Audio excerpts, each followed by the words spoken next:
வணக்கங்களை தெரிவித்துக் கொள்கின்றேன். இந்த ஒரு பதிவு எதுக்காக போடுறோம் அப்படின்னா, நம்ம கூட வாழ்கிறவங்க, நம்ம கூட பழகிறவங்க நண்பர்களாக பழகிட்டு நமக்கு துரோகம் செய்கிறாங்க.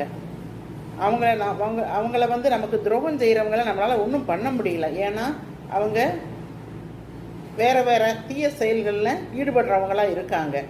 அதனால் ஒன்றும் பண்ண முடியாமல் நிறைய மக்கள் இந்த மாதிரி கஷ்டப்படுறாங்க.